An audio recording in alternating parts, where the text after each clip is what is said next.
एक कंजूस जिसे भगवान भी हार गए। एक कंजूस की कहानी। किसी नगर में एक व्यक्ति रहता था। नाम था दानचंद्र। दरअसल वो इतना कंजूस था कि किसी को एक धेला भी नहीं देता था। इसलिए लोगों ने विनोद में ही उसका नाम दानचंद्र रख दिया। एक दिन की बात है, उसकी पत्नी ने उससे कहा, यहाँ से गंगा जी सिर्फ 10 कोस दूर हैं।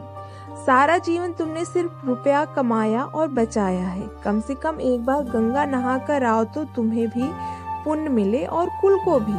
दानचंद्र ने कहा, अरे भगवान, सारा पुण्य तो धन में ही है। गंगा जी नहाने से क्या मिलेगा? वहाँ पंडे लोग मिलेंगे तो उनको पैसा देना पड़ेगा। पत्नी बिगड़ कर बोली, अरे तुम जाओ तो सही, जरा दान पुण्य कर दोगे तो क्या बिगड़ जाएगा तुम्हारा? यदि आज तुम ना गए तो तुम्हें भोजन भी नहीं मिलेगा। बैठे रहना भूखे। अब मरता क्या ना करता। दानचंद्र ने सोचा कि चलो एक बार हो ही आते हैं, नहीं तो श्रीमती जी भी बिगड़ रहेंगी और भोजन ना मिलेगा सो अलग। दानचंद्र गंगा जी की ओर घर से रवाना हुआ। गंगा घाट पर किसी पंडित को रुपए ना देने पड़ जाए इसलिए उसने कुछ भी पैसा नहीं लिया और खाली हाथ ही चल पड़ा। वो इतना कंजूस था कि इतनी दूर जाने के लिए उसने वाहन ना किया, पैदल ही चल पड़ा। बहुत देर बाद वो गंगा किनारे पहुंचा तो मुख्य घाट की ओर ना गया। उसे डर था कि वहां स्नान करने के बाद घाट के पंडे लोग दान दक्षिणा मांग सकते हैं, इसलिए वो सीधे मुर्दा घाट चला गया जहां पर मृतकों का दाह संस्कार किया जाता है। उसने चारों ओर देखभाल कर इत्मीनान कर लिया। इसके अलावा और कोई व्यक्ति उस घाट पर दूर दूर तक नहीं है। वो निश्चित होकर गंगा जी में नहाने उतर गया। दानचंद्र की कंजूसी देखकर भगवान को भी हंसी आ गई कि इतना लोभी आदमी नहीं देखा। भगवान ने सोचा कि इसकी परीक्षा लेनी चाहिए।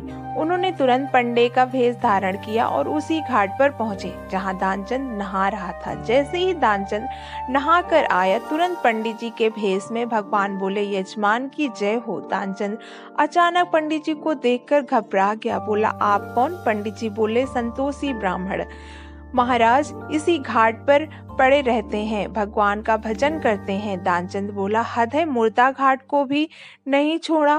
पंडित जी हंसकर बोले, हम तो संतोषी ब्राह्मण हैं, घाट पर तो दूसरे पंडे रहते हैं।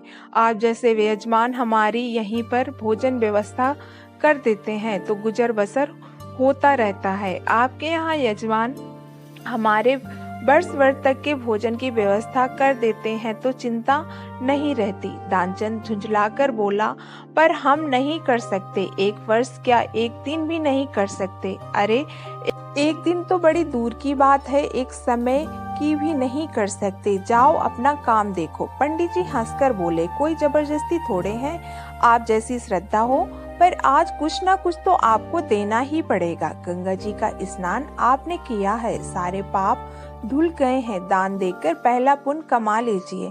तब पंडित जी नहीं माने तो दानचंद्र हार कर बोला, अच्छा ठीक है, पर उधार देंगे। पंडित जी बोले, चलो यही ठीक है। दानचंद्र बोला, एक धेला देंगे, वो भी उधार। उस जमाने में धेला चलता था। पंडित जी मन ही मन हंसकर बोले, चलो कुछ तो दिया। दानचंद्र बोला, आप हमारे घर से आकर ले जाना, अभी हमारे पास नहीं है। पंडित जी ने सहमति जताई कि ठीक है, वो दानचंद्र के घर से आकर एक धेला दक्षिणा ले जाएंगे। दानचंद्र ने घर की राय पकड़ी। बेचारा पैदल पैदल घर पहुंचा। घर पहुंचते ही थक कर चूर हो गया। वो घर में भीतर सोने ही जा रहा था कि बाहर से आवाज आई, यजमान की जय हो। दानचंद्र ने पत्नी से कहा, देखो बाहर कौन आया है। पत्नी बाहर होकर भीतर आई तो दानचंद्र से बोली, किसी पंडे से एक धेला देने के लिए कह आए थे क्या?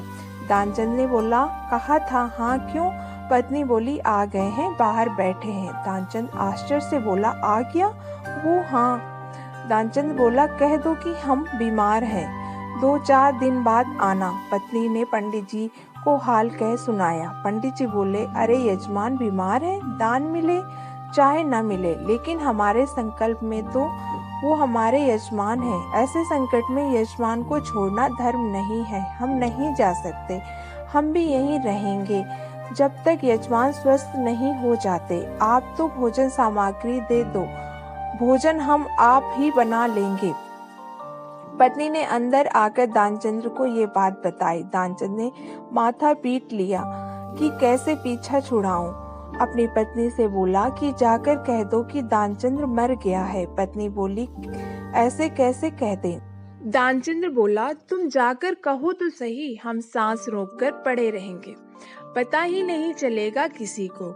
इस पर पत्नी ने रोते हुए कहा कि अभी अभी तो वो चल बसे। पंडित जी बोले, स्यू स्यू, क्या मर गए? ये तो बहुत बुरा हुआ।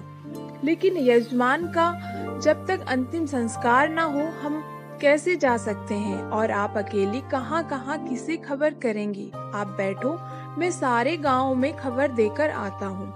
पत्नी पंडित जी को रोक पाती इससे पहले ही पंडित के रूप में भगवान बिजली की गति से सारे गांव में खबर करके आ गए कि दानचंद मर गए।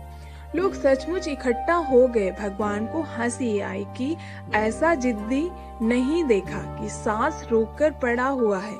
लोगों ने उसे मुर्दा समझकर उठाया और शव यात्रा की तैयारी होने लगी।